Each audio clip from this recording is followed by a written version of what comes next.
Alright मित्रों, स्वागत है आपका आपके अपने स्टडी मित्राधे क्लासेस में। आज हम शुरू करने जा रहे हैं सेमेस्टर 3 सोशियोलॉजी की एक महा मैराथन क्लास। समाजशास्त्र की इस मैराथन क्लास में हम पूरे बुक के MCQs questions, fill in the blanks और लघुत्रात्मक प्रश्न को आसान भाषा में समझने वाले हैं, ताकि आपकी तैयारी और भी बेहतर और मजबूत हो सके। और सारे ही इम्पोर्टेंट प्रश्न हैं। और इसके बाद कल एक निबंधात्मक प्रश्नों की क्लास आने वाली है, मैराथन क्लास, और जो कि आपके सुबह 8 बजे क्लास आएगी, उसे ज़रूर देखिए। और आज की इस क्लास को आप पूरा ध्यान से देखिएगा। अगर सच में आप इसको अच्छे से देखेंगे तो आपके अच्छे नंबर ज़रूर आएंगे, इसलिए आप इसको पूरा ध्यान से देखें और समझें। वीडियो को लाइक कर दें, अपने मित्रों को के साथ शेयर करें, और अगर हाइप का बटन आए तो आप हाइप पॉइंट से हमें सपोर्ट करें। तो चलिए शुरू करते हैं आज की क्लास। सभी टॉपिक्स के नोट्स, एमसीक्यूज और फिल इन द ब्लैंक्स आपको हमारी ऐप पर मिल जाएंगे। बस ऐप डाउनलोड करें, कोर्स खरीदें और शॉर्ट नोट्स से अपनी तैयारी को और भी बेहतर बनाएं। लिंक आपको डिस्क्रिप्शन और पिन कमेंट में मिल जाएगा। अब शुरू करते हैं आज की महा मैराथन क्लास। प्रश्न है, सामाजिक अनुसंधान का मुख्य उद्देश्य क्या है? ऑप्शंस हैं मनोरंजन, बी वैज्ञानिक ज्ञान की खोज, सी राजनीतिक प्रचार, डी लाभ कमाना। सही उत्तर है बी वैज्ञानिक ज्ञान की खोज। व्याख्या, सामाजिक अनुसंधान का उद्देश्य समाज से संबंधित तथ्यों की वैज्ञानिक खोज और विश्लेषण करना है। दूसरा प्रश्न है, अनुसंधान की प्रथम अवस्था क्या है? ऑप्शंस हैं ए डेटा संग्रह, बी निष्कर्ष, सी समस्या का चयन, डी रिपोर्ट लेखन। सही उत्तर है समस्या का चयन। अनुसंधान की शुरुआत समस्या के स्पष्ट चयन और परिभाषा से होती है। तीसरा प्रश्न है, अनुसंधान में निष्पक्षता को क्या कहते हैं? ऑप्शंस हैं ए वस्तुनिष्ठता, बी पूर्वाग्रह, सी सामान्यीकरण, डी विश्लेषण। उत्तर सही है ए वस्तुनिष्ठता। वस्तुनिष्ठता का अर्थ है बिना व्यक्तिगत पूर्वाग्रह के अध्ययन करना। प्रश्न 4, साहित्य समीक्षा का उद्देश्य क्या है? ऑप्शंस हैं ए समय बर्बाद करना, बी पूर्व शोध का अध्ययन, सी नई समस्या बनाना, डी आंकड़े छपाना। उत्तर है पूर्व शोध का अध्ययन, बी। साहित्य समीक्षा से पूर्व में किए गए शोध की जानकारी मिलती है और दिशा स्पष्ट होती है। देखिए, जब हमें शोध की जानकारी मिल जाती है तो दिशा भी स्पष्ट हो जाती है। अगला प्रश्न है, परिकल्पना का निर्माण किस चरण में होता है? ऑप्शंस हैं प्रथम, द्वितीय, तृतीय, अंतिम। सही उत्तर है सी तृतीय। समस्या चयन और साहित्य समीक्षा के बाद परिकल्पना बनाई जाती है। अगला प्रश्न है, सामाजिक अनुसंधान को किसने वैज्ञानिक प्रक्रिया कहा? देखिए, सामाजिक अनुसंधान को किस वैज्ञानिक ने वैज्ञानिक प्रक्रिया कहा है? मोजर, गुड्डे और हॉट, दुर्खिम, बोगार्ड्स। सही उत्तर है गुड्डे और हॉट। देखिए, गुड्डे और हॉट ने सामाजिक अनुसंधान को वैज्ञानिक और सृजनात्मक प्रक्रिया बताया है। अगला प्रश्न है, व्यवहारिक अनुसंधान किससे संबंधित है? सही उत्तर है सामाजिक समस्या समाधान। व्यवहारिक अनुसंधान का उद्देश्य सामाजिक समस्याओं का समाधान करना है। अगला प्रश्न है, अनुसंधान की वैज्ञानिक प्रकृति का मुख्य आधार है? उत्तर सही है तर्क। वैज्ञानिकता तर्क और क्रमबद्ध पद्धति पर आधारित होती है। अगला प्रश्न है, समग्र का अर्थ है? समग्र यानी यूनिवर्स। यूनिवर्स का अर्थ क्या है? पूरी जनसंख्या। समग्र वह पूरी जनसंख्या है जिससे नमूना लिया जाता है। अगला प्रश्न है, रिपोर्ट लेखन अनुसंधान का कौन सा चरण है? ऑप्शंस में सी उत्तर है अंतिम। रिपोर्ट लेखन अनुसंधान प्रक्रिया का अंतिम चरण है। देखिए, रिपोर्ट लेखन जो है अनुसंधान प्रक्रिया का अंतिम चरण है। हम फिल इन द ब्लैंक्स की तरफ आते हैं। पहला प्रश्न है, सामाजिक अनुसंधान समाज का अध्ययन है। कौन सा अध्ययन है? वैज्ञानिक अध्ययन। प्रश्न 2, अनुसंधान का पहला चरण समस्या का चयन है। पहला चरण कौन सा है? समस्या का चयन है। तीसरा प्रश्न है, निष्पक्ष दृष्टिकोण को वस्तुनिष्ठता कहते हैं। निष्पक्ष दृष्टिकोण जो है वो वस्तुनिष्ठता कहा जाता है। अगला प्रश्न है, समग्र से चुनी गई इकाइयों को निर्देशन कहते हैं। अगला प्रश्न, पूर्व शोध का अध्ययन साहित्य समीक्षा कहलाता है। देखिए, पूर्व शोध का अध्ययन जो है वो साहित्य समीक्षा कहलाता है।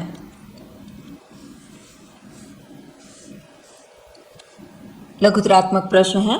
पहला प्रश्न है, सामाजिक अनुसंधान से आप क्या समझते हैं? सामाजिक अनुसंधान समाज और उससे जुड़ी समस्याओं का वैज्ञानिक एवं व्यवस्थित अध्ययन है। इसमें तथ्यों को एकत्रित कर उनका विश्लेषण किया जाता है। इसका उद्देश्य समाज के कार्य कारण संबंधों को समझना होता है। यह तर्क, अनुभव और प्रमाण पर आधारित प्रक्रिया है। इनके मुख्य बिंदु हैं, सामाजिक अनुसंधान समाज के विभिन्न पहलुओं का वैज्ञानिक अध्ययन करता है। यह नई जानकारी की खोज करने की एक क्रमबद्ध प्रक्रिया है। इसमें वस्तुनिष्ठता और निष्पक्षता को बनाए रखा जाता है। सामाजिक समस्याओं के समाधान में यह सहायक सिद्ध होता है। तथ्यों के आधार पर सिद्धांतों का निर्माण किया जाता है। देखिए, जब हम समाज में हो रही घटनाओं को वैज्ञानिक तरीके से समझने की कोशिश करते हैं, उसे सामाजिक अनुसंधान कहते हैं। समाज में जो भी घटनाएं घटित हो रही हैं उसको बस वैज्ञानिक तरीके से हमें समझना है, तो उसे सामाजिक अनुसंधान कहते हैं। इसमें हम तथ्य इकट्ठा करते हैं, उन्हें समझते हैं और यह पता लगाते हैं कि चीजें क्यों हो रही हैं। यानी सिर्फ देखना नहीं बल्कि कारण समझना, यही सामाजिक अनुसंधान है। दूसरा प्रश्न है, सामाजिक अनुसंधान की प्रकृति का वर्णन कीजिए। सामाजिक अनुसंधान की प्रकृति वैज्ञानिक, तार्किक और अनुभवजन्य होती है। इसमें सभी चरण एक निश्चित क्रम में पूरे किए जाते हैं। अनुसंधानकर्ता निष्पक्ष रहकर तथ्यों का अध्ययन करता है। इसके निष्कर्ष प्रमाण और तर्क पर आधारित होते हैं। मुख्य बिंदु हैं, सामाजिक अनुसंधान पूरी तरह वैज्ञानिक पद्धति पर आधारित होता है। इसमें प्रत्येक कार्य एक निर्धारित क्रम के अनुसार किया जाता है। अनुसंधान में तर्क और विश्लेषण का विशेष महत्व होता है। वस्तुनिष्ठता इसके मूल सिद्धांतों में से एक है। अनुभव और प्रेक्षण इसके प्रमुख आधार होते हैं। यह सामान्यीकरण करने की क्षमता रखता है। सामाजिक अनुसंधान की प्रकृति, इसकी प्रकृति वैज्ञानिक होती है। मतलब यह अनुमान से नहीं बल्कि प्रमाण से चलता है। इसमें हर काम एक क्रम में होता है और शोधकर्ता निष्पक्ष रहकर तथ्यों का अध्ययन करता है। इसमें कोई पक्षपात नहीं होता है। निष्पक्ष रूप से तथ्यों का अध्ययन किया जाता है, यानी भावनाओं से नहीं तर्क से निर्णय लिया जाता है। तीसरा प्रश्न है, सामाजिक अनुसंधान के प्रमुख चरणों को स्पष्ट कीजिए। सामाजिक अनुसंधान एक क्रमबद्ध प्रक्रिया है जिसमें कई चरण शामिल होते हैं। सबसे पहले समस्या का चयन किया जाता है। इसके बाद साहित्य समीक्षा और परिकल्पना बनाई जाती है। अंत में डेटा संग्रह, विश्लेषण और रिपोर्ट लेखन किया जाता है। मुख्य बिंदु है, अनुसंधान की शुरुआत समस्या के चयन से होती है। पहले अनुसंधान की शुरुआत समस्या का चयन किया जाता है। उसके बाद साहित्य समीक्षा से पूर्व ज्ञान की जानकारी प्राप्त होती है। परिकल्पना अनुसंधान को दिशा प्रदान करती है। निर्देशन और डेटा संग्रह महत्वपूर्ण चरण होते हैं। डेटा का वर्गीकरण और विश्लेषण किया जाता है। अंत में निष्कर्ष निकालकर रिपोर्ट तैयार की जाती है।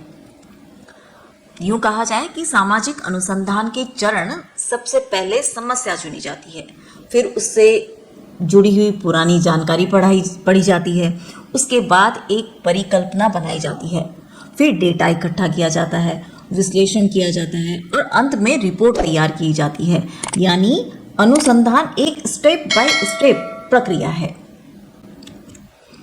अगला प्रश्न है, सामाजिक अनुसंधान के उद्देश्य बताइए। सामाजिक अनुसंधान का मुख्य उद्देश्य समाज के बारे में सही और प्रामाणिक ज्ञान प्राप्त करना है। यह सामाजिक समस्याओं को समझने और उनके समाधान खोजने में सहायक होता है। इसके माध्यम से सिद्धांतों का निर्माण किया जाता है। समाज के विकास में इसकी महत्वपूर्ण भूमिका होती है। मुख्य बिंदु समाज के बारे में नवीन और सत्य ज्ञान प्राप्त करना इसका मुख्य उद्देश्य है। सिद्धांतों का निर्माण और परीक्षण करना इसका कार्य है। सामाजिक परिवर्तन को समझना इसका उद्देश्य है। नीति निर्माण में यह सहायक सिद्ध होता है। समाज के कल्याण और विकास में योगदान देता है। यूं समझते हैं कि सामाजिक अनुसंधान के मुख्य उद्देश्य है समाज के बारे में सही और प्रामाणिक ज्ञान प्राप्त करना। यह हमें यह बताता है कि समस्या क्यों है और उसका समाधान कैसे किया जा सकता है। यही कारण है कि यह नीति निर्माण में भी काम आता है। अगला प्रश्न है, सामाजिक अनुसंधान की विशेषताओं का वर्णन कीजिए। सामाजिक अनुसंधान व्यवस्थित, वैज्ञानिक और तर्क संगत प्रक्रिया है। इसमें तथ्यों को निष्पक्ष रूप से एकत्रित किया जाता है। अनुसंधान में क्रमबद्ध चरणों का पालन किया जाता है। यह समाज के सुधार और विकास में सहायक होता है।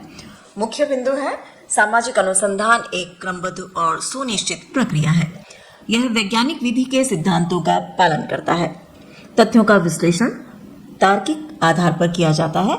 इसमें निष्पक्षता और वस्तुनिष्ठता आवश्यक होती है। नई जानकारी की खोज इसका प्रमुख लक्ष्य है। सामाजिक अनुसंधान की विशेषताएं, यह व्यवस्थित होता है और वैज्ञानिक होता है, तर्क पर आधारित होता है। इसमें निष्पक्षता बहुत जरूरी है। यह नई जानकारियां देता है और समाज के विकास में सहायता करता है। अगला प्रश्न है, शुद्ध अनुसंधान और व्यवहारिक अनुसंधान में अंतर स्पष्ट कीजिए। शुद्ध अनुसंधान का उद्देश्य केवल ज्ञान में वृद्धि करना होता है, जबकि व्यवहारिक अनुसंधान का संबंध सामाजिक समस्याओं के समाधान से होता है। शुद्ध अनुसंधान सिद्धांत निर्माण पर केंद्रित रहता है। व्यवहारिक अनुसंधान वास्तविक परिस्थितियों में उपयोगी सिद्ध होता है। मुख्य बिंदु, शुद्ध अनुसंधान का लक्ष्य केवल सैद्धांतिक ज्ञान बढ़ाना होता है। व्यवहारिक अनुसंधान सामाजिक समस्याओं का समाधान खोजता है। शुद्ध अनुसंधान में तत्काल लाभ की चिंता नहीं होती। व्यवहारिक अनुसंधान नीति निर्माण में सहायक होता है। शुद्ध अनुसंधान सिद्धांतों के विकास पर केंद्रित रहता है। देखिए, शुद्ध अनुसंधान सिर्फ ज्ञान बढ़ाने के लिए होता है, जबकि व्यवहारिक अनुसंधान सीधी समस्या हल करने के लिए किया जाता है। एक सिद्धांत बनाता है, दूसरा उससे जीवन में लागू करता है। देखिए, पहला जो है वो तो सिद्धांत बनाता है और दूसरा क्या करता है, उसको कहता है कि जीवन में उसको लागू करना है। अगला प्रश्न है, अनुसंधान समस्या के चयन एवं परिभाषा को समझाइए। अनुसंधान समस्या का चयन अनुसंधान का पहला और महत्वपूर्ण चरण है। समस्या स्पष्ट, सीमित और सामाजिक दृष्टि से महत्वपूर्ण होनी चाहिए। यदि समस्या सही चुनी जाए तो पूरा अनुसंधान सही दिशा में चलता है। स्पष्ट परिभाषा से भ्रम की स्थिति समाप्त होती है। मुख्य बिंदु, समस्या स्पष्ट और सीमित होनी चाहिए। समस्या सामाजिक की महत्व वाली होनी चाहिए। समस्या का उद्देश्य स्पष्ट रूप से निर्धारित होना चाहिए। समस्या का सीमांकन आवश्यक होता है। सही समस्या अनुसंधान को सही दिशा देती है। यह समय और संस्थानों की बचत में सहायक होती है। यूं समझते हैं कि सबसे पहले हमें यह तय करना होता है कि हम किस समस्या पर काम करेंगे। समस्या स्पष्ट होने पर हमें पता चलना चाहिए कि सीमित भी होनी चाहिए और समाज के लिए महत्वपूर्ण भी होनी चाहिए। सही समस्या चुनी तो वह काम आधा हो गया और वहीं पर काम सही समस्या चुनते ही काम आधा और यूं समझिए कि काम पूरा ही हो जाता है जब समस्या का पता चल जाता है। अगला प्रश्न है, साहित्य समीक्षा का अर्थ एवं महत्व स्पष्ट कीजिए। साहित्य समीक्षा का अर्थ है समस्या से संबंधित पूर्व शोध और पुस्तकों का अध्ययन करना। इससे अनुसंधानकर्ता को विषय की पृष्ठभूमि समझ में आती है। यह अनुसंधान को नई दिशा प्रदान करता है, साथ ही दोहराव से भी बचाता है। मुख्य बिंदु है साहित्य समीक्षा पूर्व शोध का अध्ययन है। यह अनुसंधान को सही दिशा प्रदान करती है। इससे विषय की वर्तमान स्थिति का ज्ञान होता है। अनावश्यक दोहराव से बचाव होता है। नई परिकल्पना बनाने में सहायता मिलती है। अनुसंधान की विश्वसनीयता में वृद्धि होती है। इसका मतलब यह है कि जो पहले इस विषय पर काम हो चुका है उसे पढ़ना। इससे हमें गलतियों से बचने में मदद मिलती है और नई दिशा भी मिलती है। यानी पहले समझना है और फिर आगे बढ़ना है। अब समाजशास्त्र की दूसरी इकाई के महत्वपूर्ण प्रश्न है। सभी टॉपिक्स के नोट्स, एमसीक्यूज और फिल इन द ब्लैंक्स आपको हमारी ऐप पर मिल जाएंगे। बस ऐप डाउनलोड करें, कोर्स खरीदें और शॉर्ट नोट्स से अपनी तैयारी को और भी बेहतर बनाएं। लिंक आपको डिस्क्रिप्शन और पिन कमेंट में मिल जाएगा। देखिए बच्चों, बार बार आपको कहा जा रहा है कि आप इसको लाइक और शेयर ज़रूर करें ताकि और भी बच्चों को इसका लाभ मिल सके। अब शुरू करते हैं यूनिट 2। एमसीक्यूज प्रश्न है। पहला प्रश्न है, तथ्य का मुख्य गुण। ऑप्शंस है कल्पना, सत्यापन, अनुमान, भावना। सही उत्तर है सत्यापन।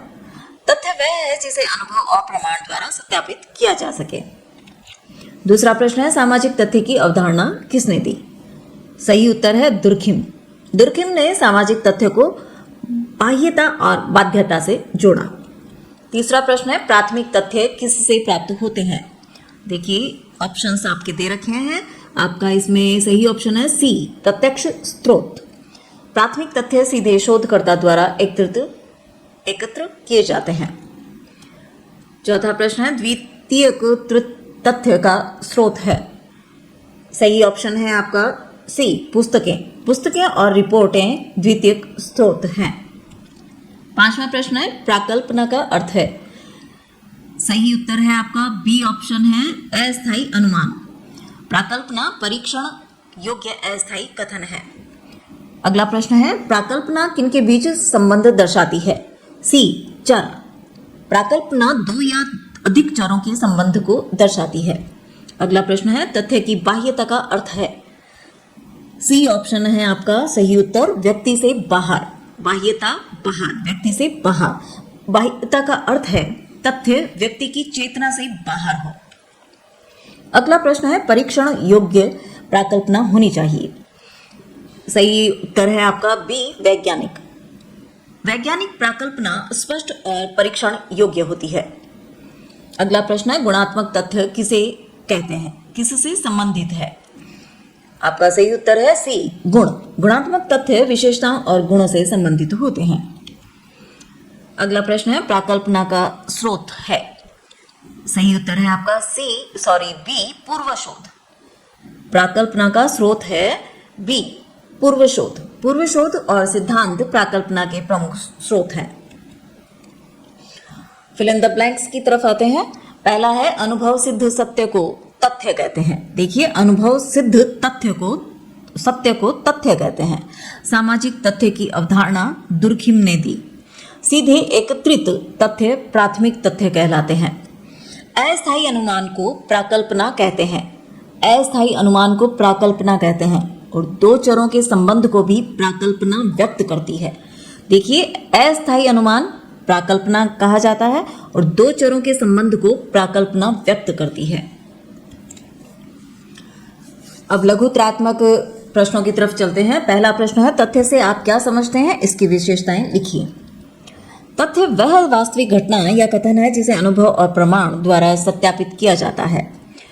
यह कल्पना या अनुमान नहीं होता है बल्कि वास्तविकता पर आधारित होता है। सामाजिक अनुसंधान में तथ्य आधारशिला का कार्य करता है। सभी निष्कर्ष और सिद्धांत तथ्यों पर ही आधारित होते हैं। मुख्य बिंदु है तथ्य वास्तविक और सत्यापनीय होता है। यह अनुभव और अवलोकन के द्वारा प्रमाणित किया जा सकता है। तथ्य निष्पक्ष और तटस्थ होता है। यह व्यक्तिगत विचारों से स्वतंत्र होता है। समान परिस्थितियों में तथ्य समान रहता है।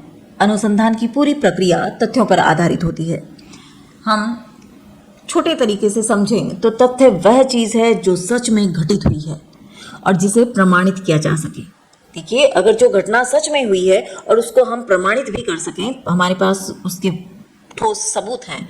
यह कोई कल्पना नहीं है, कोई अनुमान नहीं है, वास्तविकता है। अनुसंधान में तथ्य ही आधार होते हैं और उसी पर पूरा निष्कर्ष टिका हुआ होता है। दूसरा प्रश्न है, प्राथमिक और द्वितीयक तथ्य में अंतर स्पष्ट कीजिए। प्राथमिक तथ्य वे होते हैं जिन्हें अनुसंधानकर्ता स्वयं सीधे एकत्रित करता है। द्वितीयक तथ्य वे होते हैं जो पहले से किसी अन्य द्वारा संकलित और प्रकाशित किए गए होते हैं। प्राथमिक तथ्य अधिक विश्वसनीय माने जाते हैं, जबकि द्वितीयक तथ्य समय और लागत की दृष्टि से सुविधाजनक होते हैं। मुख्य बिंदु है, प्राथमिक तथ्य सीधे स्रोत से प्राप्त किए जाते हैं। द्वितीयक तथ्य पहले से प्रकाशित स्रोतों से प्राप्त होते हैं। प्राथमिक तथ्य अधिक विश्वसनीय माने जाते हैं और द्वितीय कम समय और कम खर्च में मिल जाते हैं। प्राथमिक तथ्य शोध के उद्देश्य के अनुसार संकलित होते हैं। द्वितीयक तथ्य में त्रुटि की संभावना अधिक हो जाती है। हम यूँ समझें कि प्राथमिक तथ्य वे होते हैं जो शोधकर्ता खुद सीधे जाकर घटना स्थल पर इकट्ठा करता है, जैसे साक्षात्कार लेना या सर्वे करना। द्वितीयक तथ्य वे हैं जो पहले से किसी किताब या रिपोर्ट या जनगणना में मौजूद हो जाते हैं। यानी एक खुद जुटाया हुआ और दूसरा है पहले से उपलब्ध। अगला प्रश्न है, तथ्य के प्रकारों का वर्णन कीजिए। तथ्यों को विभिन्न आधारों पर वर्गीकृत किया जाता है, जैसे प्राथमिक और द्वितीयक, भौतिक और सामाजिक, गुणात्मक और मात्रात्मक आदि। प्रत्येक प्रकार अनुसंधान में अलग भूमिका निभाता है। सही प्रकार के तथ्य का चयन अनुसंधान की सफलता के लिए आवश्यक है। वर्गीकरण से विश्लेषण सरल हो जाते हैं। मुख्य बिंदु, प्राथमिक और द्वितीयक तथ्य उनके स्रोत के आधार पर विभाजित होते हैं। भौतिक तथ्य प्रत्यक्ष रूप से देखे जा सकते हैं। गुणात्मक तथ्य विशेषताओं और गुणों को दर्शाते हैं। मात्रात्मक तथ्य संख्या और मापन से संबंधित होते हैं। सकारात्मक और नकारात्मक तथ्य घटना की उपस्थिति या अनुपस्थिति बताते हैं। देखिए, तथ्य कई तरह के होते हैं। कुछ प्राथमिक होते हैं और कुछ द्वितीयक। कुछ गुण बताते हैं, कुछ व्यवहार और कुछ संख्या बताते हैं, जैसे आय या उम्र। कुछ सामाजिक होते हैं जो समाज से जुड़े होते हैं। कुछ भौतिक होते हैं जो सीधे हम अपनी आंखों से ही देख सकते हैं। वर्गीकरण से समझना आसान हो जाता है। अगला प्रश्न है, तथ्य के प्रमुख स्रोतों का वर्णन कीजिए। तथ्यों के स्रोत मुख्य दो प्रकार से होते हैं, प्राथमिक और माध्यमिक। प्राथमिक स्रोतों में अवलोकन, साक्षात्कार, प्रश्नावली आते हैं। माध्यमिक स्रोतों में बुकें, सरकारी रिपोर्टें और शोध प्रबंध शामिल होते हैं। सही स्रोत का चयन अनुसंधान की गुणवत्ता को प्रभावित करता है। मुख्य बिंदु है, प्राथमिक स्रोतों से सीधे जानकारी प्राप्त की जाती है। अवलोकन और साक्षात्कार प्रमुख प्राथमिक स्रोत हैं। प्रश्नावली और अनुसूची भी प्राथमिक स्रोत माने जाते हैं। पुस्तकें और जर्नल माध्यमिक स्रोत होते हैं। सरकारी रिपोर्टें और जनगणना महत्वपूर्ण स्रोत हैं। स्रोत की विश्वसनीयता का मूल्यांकन आवश्यक होता है। देखिए, तथ्य कहाँ से मिलते हैं? सीधे स्रोत से, जैसे अवलोकन, साक्षात्कार, प्रश्नावली, और अप्रत्यक्ष स्रोत से, जैसे पुस्तकें, रिपोर्ट, सरकारी आंकड़े। महत्वपूर्ण बात यह है कि स्रोत जो होते हैं वह विश्वसनीय होने चाहिए। अगला प्रश्न है, प्राकल्पना से आप क्या समझते हैं? प्राकल्पना एक अस्थायी और परीक्षण योग्य कथन है जो दो या दो से अधिक चरों के बीच संबंध को व्यक्त करता है। यह अनुसंधान को दिशा प्रदान करती है। अनुसंधान के माध्यम से इसे सत्य या असत्य सिद्ध किया जाता है। बिना प्राकल्पना के अनुसंधान अस्पष्ट हो जाता है, अस्पष्ट सा प्रतीत होता है। मुख्य बिंदु, प्राकल्पना एक प्रारंभिक अनुमान होती है। यह दो या दो से अधिक चरों के बीच संबंध दर्शाती है।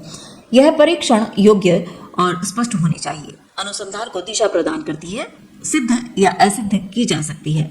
यह अनुसंधान की रूपरेखा को स्पष्ट करती है। देखिए, शाब्दिक अर्थों में यूं कहें कि प्राकल्पना एक प्रारंभिक अनुमान है। यह बताती है कि दो चीज़ों के बीच किस तरह का संबंध हो सकता है। जैसे यदि शिक्षा बढ़े तो आय भी बढ़ेगी। यह सही है या नहीं, यह शोध से साबित किया जाता है।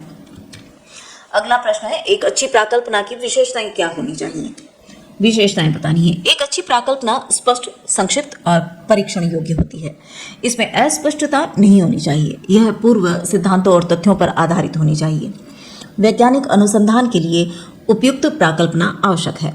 मुख्य बिंदु है, प्राकल्पना स्पष्ट और सरल भाषा में व्यक्त होनी चाहिए।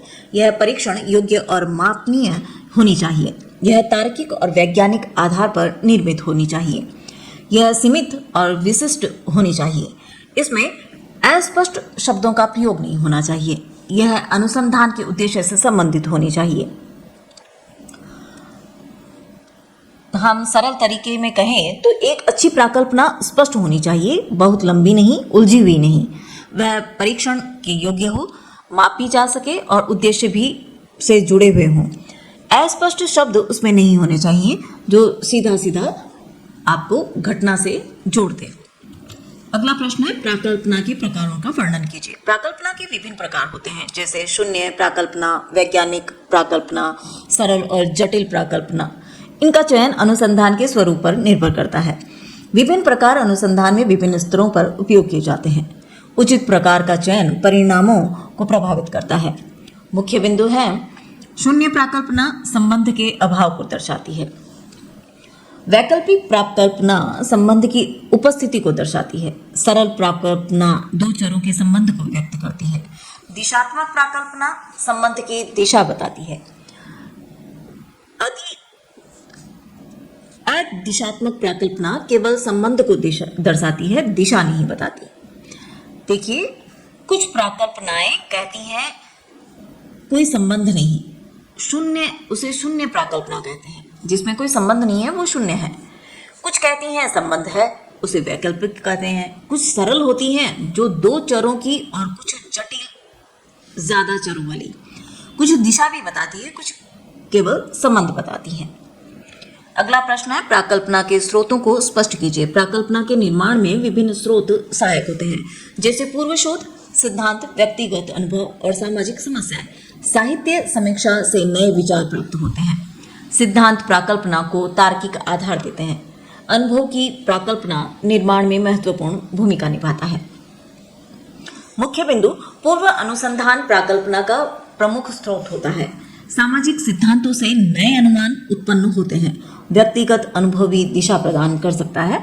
सामाजिक समस्याएं नए शोध प्रश्न उत्पन्न करती है। साहित्य समीक्षा से नई संभावनाएं मिलती हैं। अवलोकन और तथ्य भी प्राकल्पना निर्माण में सहायक होते हैं। देखिए, प्राकल्पना अचानक नहीं बनती। यह पहले किए गए शोध से, सिद्धांतों से, अनुभवों से और सामाजिक समस्याओं से उत्पन्न होती है। जब हम साहित्य पढ़ते हैं तो एक नए विचार आते हैं और वहीं से नई प्राकल्पना जन्म लेती है। अगला प्रश्न जो है वो हमारे इकाई 3 से रहेगा। सभी टॉपिक्स के नोट्स, एमसीक्यूज और फिल इन द ब्लैंक्स आपको हमारी ऐप पर मिल जाएंगे। बस ऐप डाउनलोड करें, कोर्स खरीदें और शॉर्ट नोट्स से अपनी तैयारी को और भी बेहतर बनाएं। देखिए, बार बार आपको यही कहा जा रहा है क्योंकि आप और आपके मित्र इसका ज़्यादा से ज़्यादा लाभ उठा सकें और सरल से सरल तरीके से आप अपने गंतव्य तक पहुंच जाएं। यही मित्राध्यय का मेन ध्येय है। लिंक आपको डिस्क्रिप्शन और पिन कमेंट में मिल जाएगा। अब शुरू करते हैं यूनिट 3 की तरफ। आपके एमसीक्यूज प्रश्न आता है, निर्देशन का अर्थ है। आपका ऑप्शंस में जो सही उत्तर है वो है बी, कुछ प्रतिनिधि इकाइयों का चयन। निर्देशन में समग्र से कुछ इकाइयां इस प्रकार चुनी जाती हैं कि वे पूरी जनसंख्या का प्रतिनिधित्व करती हैं। प्रश्न 2 है, समग्र से चुना गया छोटा भाग कहलाता है। सी, निर्देशन। समग्र से चुनी गई इकाइयों का समूह निर्देशन कहलाता है। तीसरा प्रश्न है, सरल यादृच्छिक निर्देशन में प्रत्येक इकाई की संभावना होती है। ऑप्शंस में सही उत्तर है आपका सी, समान। सरल यादृच्छिक निर्देशन में सभी इकाइयों के चुने जाने की संभावना समान होती है। अगला प्रश्न है, स्तरीकृत निर्देशन में समग्र को किस आधार पर विभाजित किया जाता है? आपके ऑप्शंस हैं, उसमें उत्तर सही है बी, स्तरों में। स्तरीकृत निर्देशन में समग्र को सजातीय स्तरों में बांटा जाता है। अगला प्रश्न है, समूह निर्देशन मुख्यतः किसके लिए उपयुक्त है? आपके ऑप्शंस दे रखे हैं, उसमें सही उत्तर है बी, बड़े भौगोलिक क्षेत्र। बड़े भौगोलिक क्षेत्र जो है वो है बड़े क्षेत्र में अध्ययन के लिए समूह निर्देशन अधिक उपयोगी है। अगला प्रश्न है, बहुस्तरीय निर्देशन में चयन होता है। ऑप्शंस में आपका उत्तर है सही बी, 2 या अधिक चरणों में। बहुस्तरीय निर्देशन कई चरणों में किया जाता है। अगला प्रश्न है, गैर संभाव्यता निर्देशन में आपके ऑप्शंस हैं, उसमें उत्तर सही जो है वो सही है, संभावना ज्ञात नहीं होती। गैर संभाव्यता निर्देशन में चुने जाने की संभावना ज्ञात या समान नहीं होती। अगला प्रश्न है, उद्देश्यपूर्ण निर्देशन में चयन होता है। उत्तर सही है आपका बी, अनुसंधानकर्ता के निर्णय। अनुसंधानकर्ता के निर्णय से उद्देश्यपूर्ण निर्देशन में शोधकर्ता अपने उद्देश्य के अनुसार इकाइयां चुनता है। अगला प्रश्न है, केस स्टडी पद्धति का मुख्य उद्देश्य है। ऑप्शंस दे रखे हैं, उसमें सही उत्तर है बी, गहन अध्ययन। केस स्टडी किसी एक इकाई का गहन और विस्तृत अध्ययन है। अगला प्रश्न है, व्यवस्थित निर्देशन में अंतराल का सूत्र है। आपके ऑप्शंस हैं, उसके सही उत्तर में आपका बी है, n/n। व्यवस्थित निर्देशन में अंतराल बराबर समग्र का आकार ऑब्लिक निर्देशन का आकार। आपका स्मॉल है n और आपका अल्फाबेट में n, फिर ऑब्लिक, फिर स्मॉल n होता है। हम फिल इन द ब्लैंक्स देखते हैं। पहला प्रश्न है, समग्र से चुनी गई इकाइयों को निर्देशन कहते हैं। एक इकाई का गहन अध्ययन केस स्टडी पद्धति है। अगला प्रश्न है, समग्र को स्तरों में बांटने वाली विधि स्तरीकृत निर्देशन है। कई चरणों में चयन की प्रक्रिया बहुस्तरीय निर्देशन कहलाती है। अगला प्रश्न है, प्रत्येक इकाई की समान संभावना वाली विधि सरल यादृच्छिक निर्देशन है। देखिए, लघुत्रात्मक के पहले प्रश्न की तरफ चलते हैं। निर्देशन से आप क्या समझते हैं? निर्देशन वह प्रक्रिया है जिसमें किसी बड़ी जनसंख्या से कुछ प्रतिनिधि इकाइयों का चयन किया जाता है। इन चुनी हुई इकाइयों के आधार पर पूरे समग्र के बारे में निष्कर्ष निकाले जाते हैं। जब पूरी जनसंख्या का अध्ययन संभव नहीं होता है तब निर्देशन का प्रयोग किया जाता है। यह समय, श्रम और धन की बचत करता है। मुख्य बिंदु है, निर्देशन समग्र का एक छोटा प्रतिनिधि भाग होता है। निर्देशन का उद्देश्य समय और लागत की बचत करना है। इसमें इकाइयों का चयन वैज्ञानिक ढंग से किया जाता है। निर्देशन तभी सफल होता है जब वह प्रतिनिधित्वपूर्ण हो। यह अनुसंधान को व्यवहारिक और संभव बनाता है। देखिए, जब जनसंख्या बहुत बड़ी हो और सबका अध्ययन करना संभव ना हो तब हम कुछ लोगों का चयन करते हैं और उन्हीं चुने हुए लोगों के आधार पर पूरे समूह के बारे में हम निष्कर्ष निकालते हैं। इसी प्रक्रिया को निर्देशन कहते हैं, यानी छोटा हिस्सा पूरे का प्रतिनिधित्व करता है। अगला प्रश्न है, निर्देशन की प्रमुख विशेषताएं क्या है? निर्देशन की सफलता उसके सही चयन पर निर्भर करती है। इसमें प्रतिनिधित्व, निष्पक्षता और उचित आकार आवश्यक है। यदि निर्देशन वैज्ञानिक नियमों के अनुसार चुना जाए तो परिणाम विश्वसनीय होते हैं। सही निर्देशन अनुसंधान की गुणवत्ता पर गुणवत्ता को बढ़ाता है। मुख्य बिंदु है, निर्देशन समग्र का सही प्रतिनिधित्व करना चाहिए। निर्देशन का आकार न तो बहुत बड़ा हो न बहुत छोटा हो। इकाइयों का चयन निष्पक्ष तरीके से होना चाहिए। निर्देशन में सहजातीयता का ध्यान रखा जाना चाहिए। यह आर्थिक और समय की दृष्टि से उपयुक्त होना चाहिए। देखिए, निर्देशन तभी सही माना जाएगा जब पूरे समूह का सही प्रतिनिधित्व करें। उसका आकार ना तो छोटा हो ना बड़ा हो। चयन निष्पक्ष होना चाहिए और वैज्ञानिक तरीके से होना चाहिए, तभी परिणाम जो है वो विश्वसनीय निकलते हैं। अगला प्रश्न है, संभाव्यता और गैर संभाव्यता निर्देशन में अंतर स्पष्ट कीजिए। संभाव्यता निर्देशन में प्रत्येक इकाई के चुने जाने की संभावना ज्ञात और समान होती है।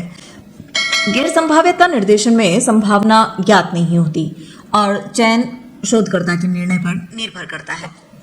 संभाव्यता विधि अधिक वैज्ञानिक मानी जाती है। गैर संभाव्यता विधि सरल और सुविधाजनक होती है। मुख्य बिंदु है संभाव्यता निर्देशन में चयन यादृच्छिक होता है। गैर संभाव्यता निर्देशन में चयन व्यक्तिगत निर्णय पर आधारित होता है। संभाव्यता विधि में सांख्यिकीय विश्लेषण आसान होता है। गैर संभाव्यता विधि में पूर्वाग्रह की संभावना अधिक होती है। संभाव्यता विधि अधिक विश्वसनीय मानी जाती है।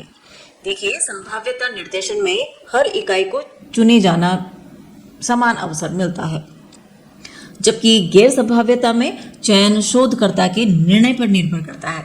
पहली विधि ज्यादा वैज्ञानिक मानी जाती है, दूसरी सरल और सुविधाजनक होती है।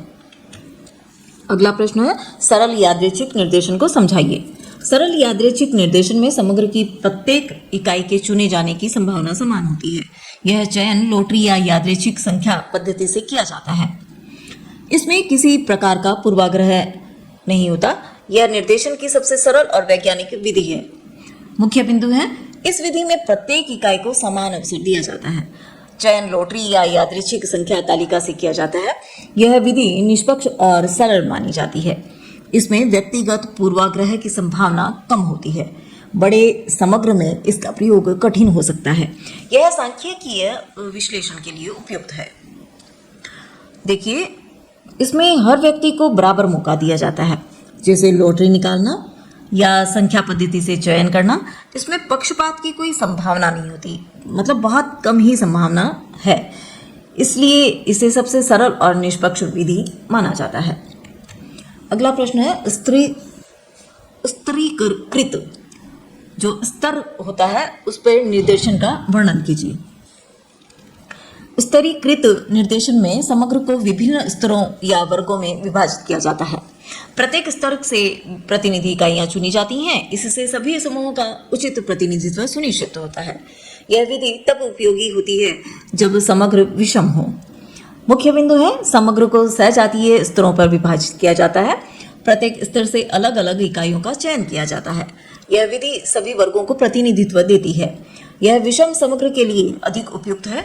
इससे परिणाम अधिक सटीक और संतुलित होते हैं। स्तर निर्धारण सावधानी पूर्वक किया जाना चाहिए। देखिए, यूं कहा जाए कि अलग अलग वर्गों में बंटा हो तो हम पहले उसे स्तरों में बांटते हैं, फिर हर स्तर से कुछ इकाइयां चुनते हैं और इससे हर वर्ग को प्रतिनिधित्व मिल जाता है। अगला प्रश्न है, समूह निर्देशन और बहुस्तरीय निर्देशन को स्पष्ट कीजिए। समूह निर्देशन में समग्र और विभिन्न समूहों को बांटकर कुछ समूहों का चयन किया जाता है। बहुस्तरीय निर्देशन में चयन कई चरणों में किया जाता है।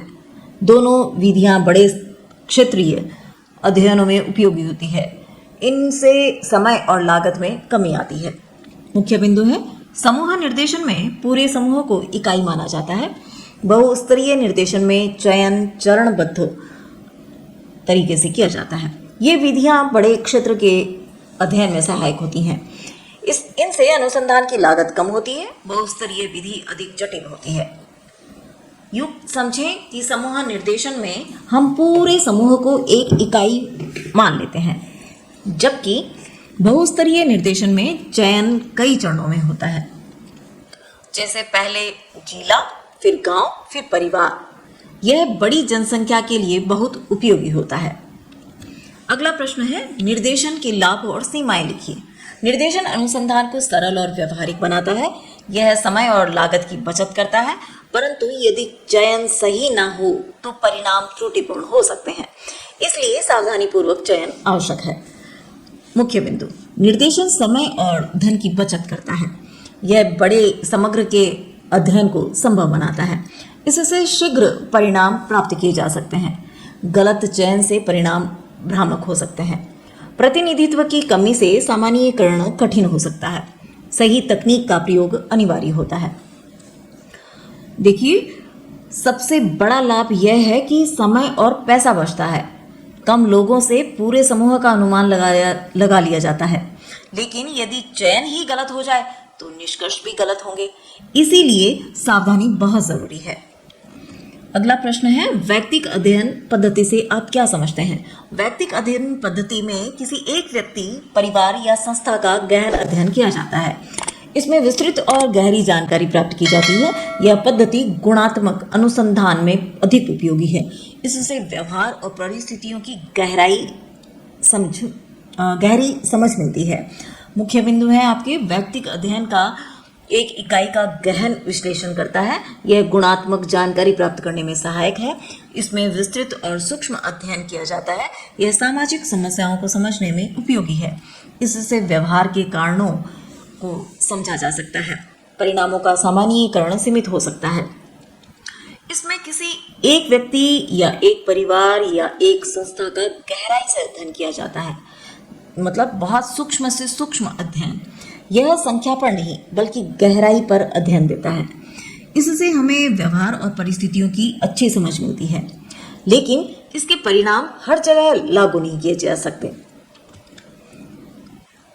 समाजशास्त्र की चौथी इकाई की तरफ हम बढ़ते हैं। सभी टॉपिक्स के नोट्स, एमसीक्यूज और फिल इन द ब्लैंक्स आपको हमारी ऐप पर मिल जाएंगे। बस ऐप डाउनलोड करें, कोर्स खरीदें और शॉर्ट नोट्स से अपनी तैयारी को और भी बेहतर और मजबूत बनाएं। लिंक आपको डिस्क्रिप्शन और पिन कमेंट में मिल जाएगा। देखिए, बार बार कहा जा रहा है, कृपया ध्यान दें, अपना भी और अपने मित्रों का भी। अब नेक्स्ट है यूनिट 4। एमसीक्यूज प्रश्न हैं आपके। पहला प्रश्न है, अवलोकन में डेटा प्राप्त होता है। आपके ऑप्शंस हैं, पुस्तकों से, प्रत्यक्ष निरीक्षण से, अनुमान से या रिपोर्ट से। तो आपका सही उत्तर है बी, प्रत्यक्ष निरीक्षण से। अवलोकन में शोधकर्ता सीधे व्यवहार और घटनाओं का निरीक्षण करता है। दूसरा प्रश्न है, सहभागी अवलोकन में शोधकर्ता। ऑप्शंस हैं आपके, उसमें बी जो है वो सही है, समूह का सदस्य बनता है। सहभागी अवलोकन में शोधकर्ता समूह की गतिविधियों में भाग लेता है। संरचित अवलोकन में आपके ऑप्शंस हैं, उसमें बी आपका सही उत्तर है, पूर्व निर्धारित योजना होती है।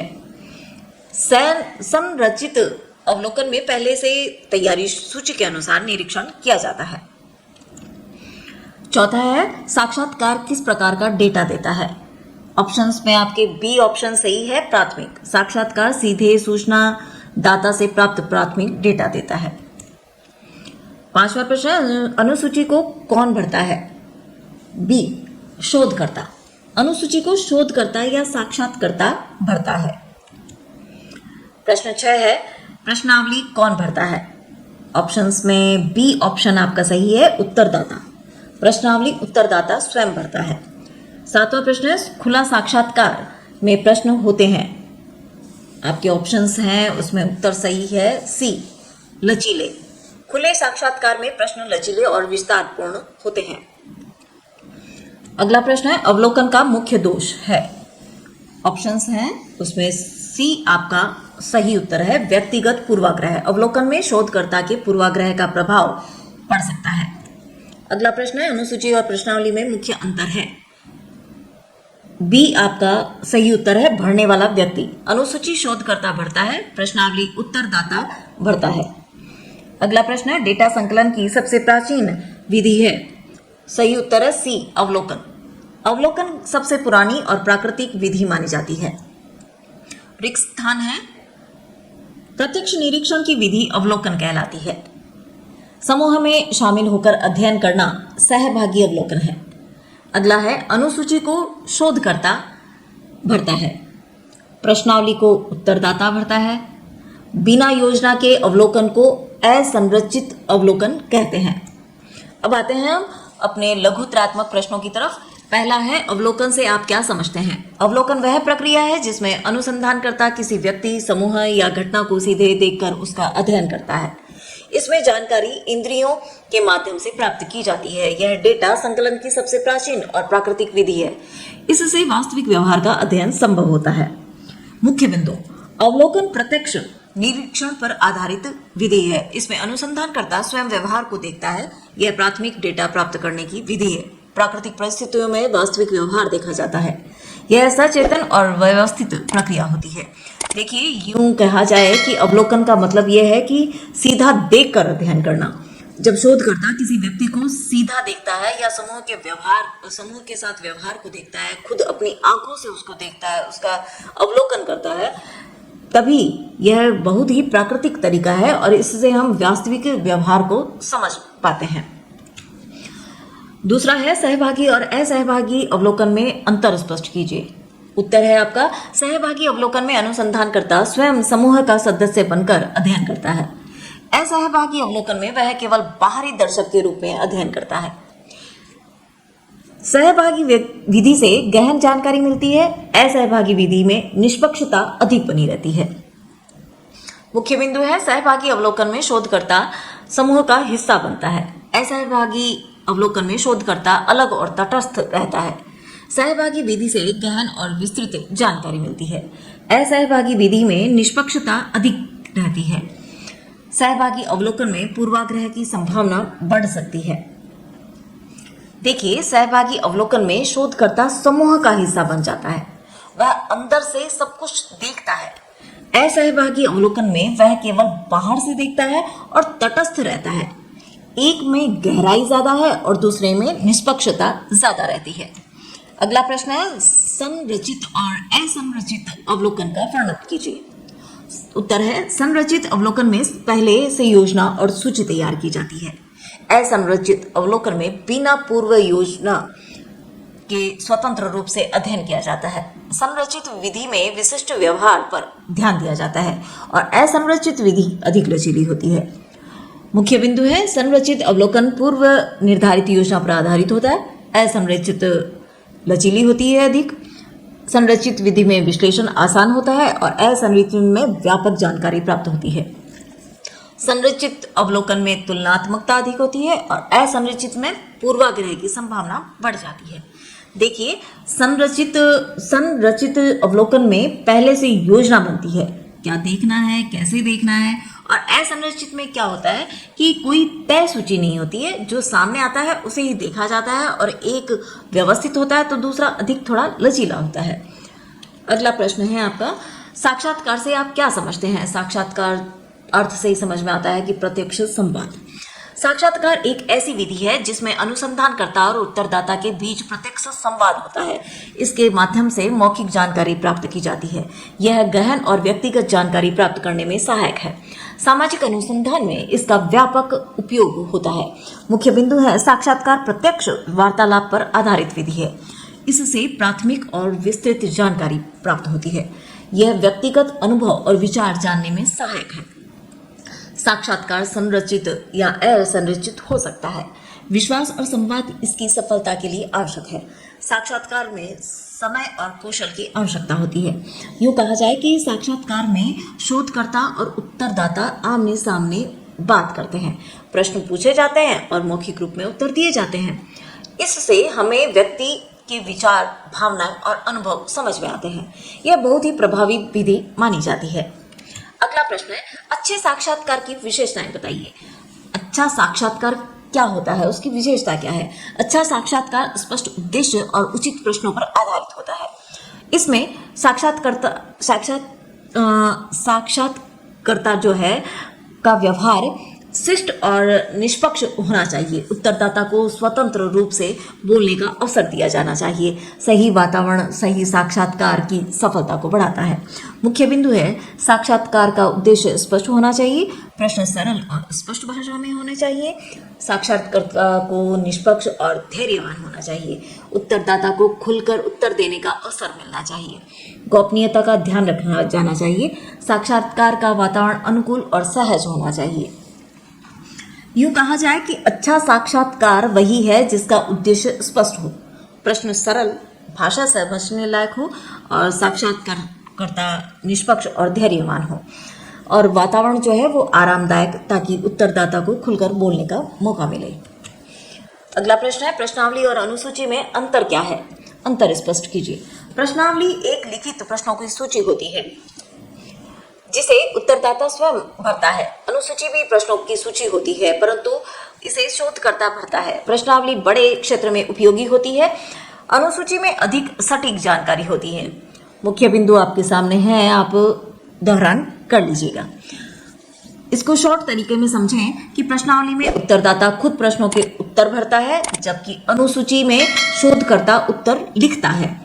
प्रश्नावली सस्ती और आसान है, लेकिन अनुसूची ज्यादा नियंत्रित और स्पष्ट जानकारी देती है। अगला प्रश्न है, प्रश्नावली निर्माण के सिद्धांत लिखिए। उत्तर है, प्रश्नावली बनाते समय प्रश्न सरल, स्पष्ट, उद्देश्य से संबंधित होने चाहिए। प्रश्नों की भाषा समझने योग्य होनी चाहिए। प्रश्नों का क्रम तार्किक होना चाहिए। अस्पष्ट और दोहरे अर्थ वाले प्रश्नों से बचना चाहिए। देखिए, मुख्य बिंदु जो है वो आप दोहरान कर लीजिएगा। मैं सरल बताऊं तो ये है कि भाषा सरल होनी चाहिए, प्रश्न सीधे और स्पष्ट हो, क्रम तार्किक हो और दोहरे अर्थ वाले शब्द नहीं होने चाहिए। उत्तर जो है वो आसानी से समझ में आ जाए, ऐसे हो। अगला प्रश्न है, डेटा संकलन की विभिन्न प्रविधियों के गुण और दोष लिखिए। उत्तर है, डेटा संकलन की प्रत्येक विधि के अपने लाभ और सीमाएं होती हैं। अवलोकन से वास्तविक व्यवहार मिलता है, परंतु समय अधिक लगता है। साक्षात्कार के गहन जानकारी मिलती है, परंतु पूर्वाग्रह की संभावना रहती है। प्रश्नावली सस्ती है, परंतु अधूरे उत्तर मिल सकते हैं। मुख्य बिंदु हैं, उनका दोहरान करें। शॉर्ट तरीके में बताया जाए कि अपने फायदे और सीमाएं होती हैं। अवलोकन से वास्तविक व्यवहार मिलता है, लेकिन समय लगता है। साक्षात्कार से गहराई मिलती है, लेकिन पक्षपात का खतरा बना रहता है। प्रश्नावली सस्ती है, लेकिन उत्तर अधूरे आ सकते हैं, इसलिए विधि का सही चयन बहुत जरूरी है। इकाई 5 की तरफ बढ़ने से पहले मैं आपको याद दिला दूं कि सभी टॉपिक्स के नोट्स, एमसीक्यूज और फिल इन द ब्लैंक्स आपको हमारी ऐप पर मिल जाएंगे।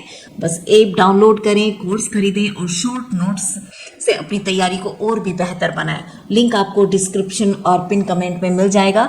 देखिए, बार बार आपको कहा जा रहा है, कृपया अपने और अपने मित्रों का, दोनों का भला करें।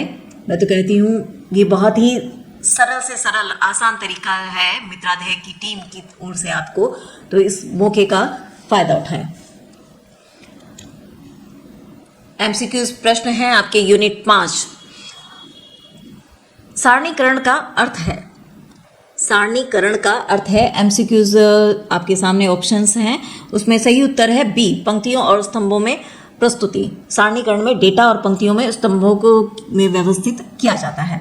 अगला प्रश्न है, द्विविमीय सारणी में होते हैं। ऑप्शंस में बी उत्तर आपका है 2 चर।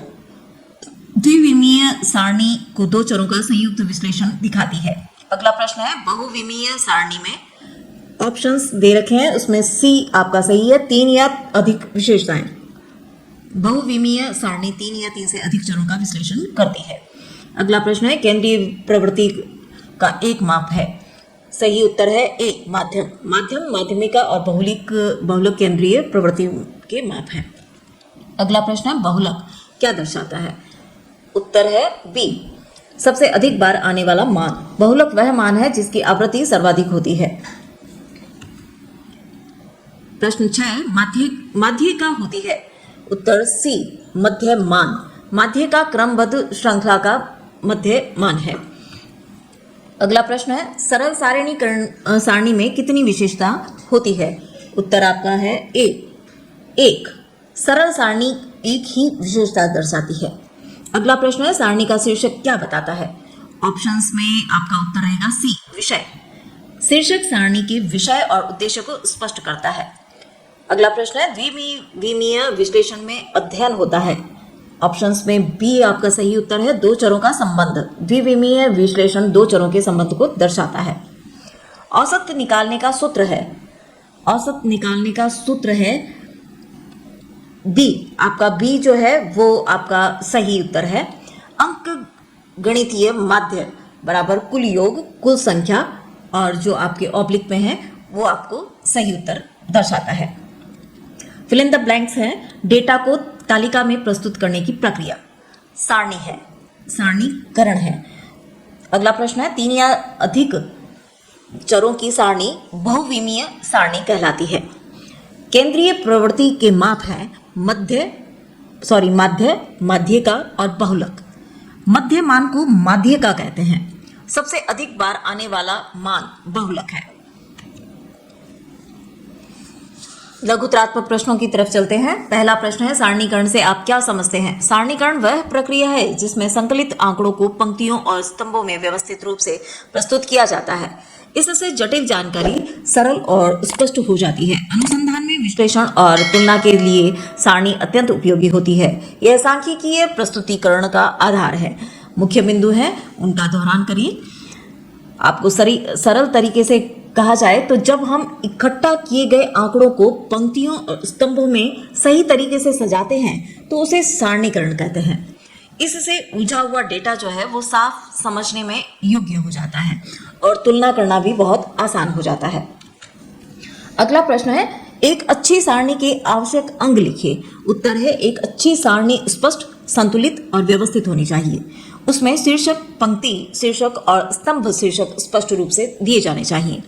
स्रोत और पाद टिप्पणी का उल्लेख भी आवश्यक है। उचित संरचना से सारणी प्रभावी बनती है। मुख्य बिंदु आपके सामने है। सरल तरीके से कहा जाए कि सारणी तभी अच्छी मानी जाएगी जब उसका शीर्षक स्पष्ट हो, हर पंक्ति और स्तंभ का नाम सही लिखा हो, डेटा सही जगह पर हो और उसका स्रोत भी दिया गया हो। संतुलित और साफ प्रस्तुति ही बहुत जरूरी है। अगला प्रश्न है, सारणीकरण के उद्देश्य स्पष्ट कीजिए।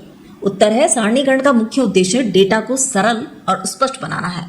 इसके माध्यम से विभिन्न समूहों की तुलना की जा सकती है। यह त्रुटियों को कम करता है और निर्णय लेने में सहायक होता है। सांख्यिकीय विश्लेषण के लिए यह आधार तैयार करता है। मुख्य बिंदु आप देख ही लेंगे।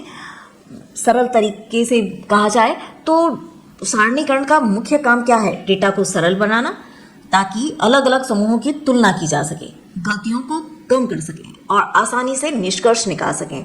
यानी सारणी समझ को आसान बनाती है। अगला प्रश्न है, सरल द्विविमीय और बहुविमीय सारणी में अंतर स्पष्ट कीजिए। उत्तर है, सरल सारणी में केवल एक विशेषता दिखाई देती है। द्विविमीय सारणी में दो चरों का संबंध दर्शाया जाता है और बहुविमीय सारणी में तीन या तीन से अधिक चरों का विश्लेषण किया जाता है। जैसे जैसे विमा बढ़ती है, विश्लेषण अधिक जटिल हो जाता है। मुख्य बिंदु आपके सामने है, दोहरान कर लेंगे।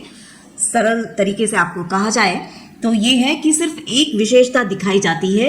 वो एक विशेषता है। द्विविमीय वाली में दो चीजों का संबंध दिखाया जाता है और बहुविमीय में तीन या तीन से अधिक चरों का विश्लेषण किया जाता है। जैसे जैसे विमा बढ़ेगी, विश्लेषण भी गहरा होता जाएगा। अगला है प्रश्न, केंद्रीय प्रवृत्ति से आप क्या समझते हैं? केंद्रीय प्रवृत्ति वह सांख्यिकीय माप है जो किसी डेटा समूह के मध्य या सामान्य मान को दर्शाता है। यह बताता है कि डेटा किस मान के आसपास केंद्रित है। इसके प्रमुख माप मध्य, माध्यिका और बहुलक है। यह डेटा को संक्षेप में प्रस्तुत करने में सहायक होता है। मुख्य बिंदु आपके सामने है, आप दोहरान करें। सरल तरीके से यूं कहा जाए कि केंद्रीय प्रवृत्ति वह मान है जो पूरे डेटा का प्रतिनिधित्व करता है। मतलब डेटा किस मान के आसपास ज्यादा केंद्रित है। इसके मुख्य माप है मध्य, माध्यिका और बहुलक। अगला प्रश्न है, अंकगणितीय माध्य को स्पष्ट कीजिए। अंकगणितीय माध्य वह औसत है जो सभी मानों के योग को कुल संख्या से भाग देकर प्राप्त किया जाता है। यह केंद्रीय प्रवृत्ति का सबसे अधिक प्रचलित माप है। इसका सूत्र कुल योग विभाजित कुल संख्या है। यह संख्यात्मक डेटा के लिए उपयोगी होता है। मुख्य बिंदु आपके सामने है, कृपया दोहरान करें। सरल भाषा में यूं कहूं कि इसे हम सामान्य भाषा में औसत कहते हैं। ये अंकगणितीय माध्य है। सभी मानों को जोड़कर उन्हें कुल संख्या से भाग देते हैं। यह सबसे अधिक प्रयोग में लिया जाता है, लेकिन बहुत बड़े या छोटे मान इसे प्रभावित कर सकते हैं। अगला प्रश्न है, माध्यिका का अर्थ एवं महत्व लिखिए। माध्यिका वह मान है जो क्रमबद्ध श्रृंखला के ठीक मध्य में स्थित होता है। यह डेटा को दो समान भागों में विभाजित करता है। चरम मानों का प्रभाव इस पर कम पड़ता है। असमान वितरण में यह अधिक उपयुक्त माप है। मुख्य बिंदु आपके सामने है, कृपया दोहरान करें। शॉर्ट तरीके में कहूं कि माध्यिका वह मान है जो क्रम में लगाने के बाद बीच में आता है। यह डेटा को दो बराबर हिस्सों में बांट देती है। यदि समान हो तो माध्य का ज्यादा सही परिणाम देती है। अगला प्रश्न है, बहुलक का अर्थ एवं उपयोग स्पष्ट कीजिए। बहुलक वह मान है जो किसी डेटा समूह में सबसे अधिक बार आता है। यह लोकप्रिय या सर्वाधिक प्रचलित मान को दर्शाता है। व्यवहारिक जीवन में इसका उपयोग अधिक होता है। यह विशेष रूप से श्रेणीबद्ध डेटा में उपयोगी है। मुख्य बिंदु आपके सामने है, कृपया दोहरान करें। शॉर्ट्स तरीके से कहें कि बहुलक वह मान है जो सबसे अधिक बार आता है। शब्द से ही अर्थ का पता चलता है। बहुलक मतलब अधिक बार आना, बहुत बार आना, यानी सबसे सामान्य या लोकप्रिय मान। यह खासकर श्रेणीबद्ध डेटा में बहुत उपयोगी होता है, जैसे किसी कक्षा में सबसे ज्यादा मिलने वाला अंक। ऑलराइट मित्रों, आज हमने सेमेस्टर 3 समाजशास्त्र की एक महामैराथन क्लास अटेंड की है और जिस किताब से हमने यह विषय पढ़ा उस किताब का नाम है अनुसंधान पद्धति शास्त्र। और इसके बाद कल एक निबंधात्मक प्रश्न की एक महामैराथन क्लास जो है वो आपके लिए आएगी, जो कि कल सुबह 8 बजे क्लास आएगी। कृपया आप इसको ध्यान से देखें। अगर आपको इस क्लास की best notes, MCQs, fill in the blanks और पूरा स्टडी मटेरियल चाहिए तो उसके लिए आप मित्राध्याय क्लासेस का ऐप डाउनलोड कर सकते हैं। ऐप डाउनलोड करने का लिंक आपको वीडियो के डिस्क्रिप्शन और पिन कमेंट में मिल जाएगा। तो बस इतना ही आज की क्लास के लिए। मिलते हैं सेम टाइम सेम जगह। तब तक के लिए जुड़े रहिए आपके अपने स्टडी मित्राध्याय क्लासेस के साथ। धन्यवाद।